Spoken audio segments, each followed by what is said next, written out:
Omo Lagos. An dawo kenan. Wallahi noman na ya hanya. Wallahi alhamdulillah. Ya kuwa da kuwa na jama'a Lagos. Wallahi lafiya la. Wai na ga area ta haka ba kowa. Wallahi na jama'a duk matasan mu suna Kano. Kano? Wallahi duka suna Kano sun zama yan karota. Karota? Wallahi duka sun zama yan karota. To gari ne haka? Alhaji Aminu Ibrahim Karota duk matasan area na ya dauke su Karota. Wai Alhaji Ibrahim. Dan majalisa yake nema yanzu dan batta, dan majalisar jiha Federal Constituency dan batta. Yake nema? Wallahi Allah. Kuma lokacin da ya dauke su Karotan ma bayi da mulki. Bayi da mulki. Wallahi na ga ma mutanen mu yanzu duk sun yi kuɗi. Zo mu je raka ka gidan Jibrin. Ka ji dan arziki. To ko ne ya fito a jam'iyyar APC.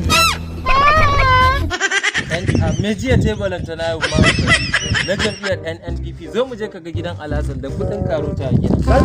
Karka ce Allah. Rayuwar 'ya'yanmu za ta inganta. Ba aikin yi duba. Shi ne wannan gida da sanda aka ɗauke Karota ko fili ba da yi. Shekara ta 3 ina zuwa Lagos ba uban abin da na tara. Allah kaga wannan dai Karota a musu rana. To billahi Allah sai na zaɓi mutum. Allah sai na zaɓi. Kaga Lagos din ma na koma Allah ya tsine min albarka. Gaskiya ne. Billahi Allah sai na koma. Sai na zaɓa kuma uban kowa ma ya zaɓa. A karka akwai ƴan tsintsiya fa.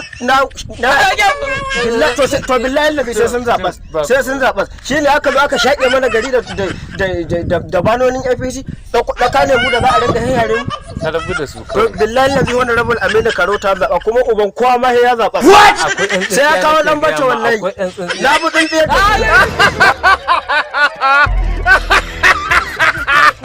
Ku zaɓi injiniya Malam Aminu Ibrahim Karota a matsayin ɗan majalisar jiha da ke wakiltar ɗan Batta.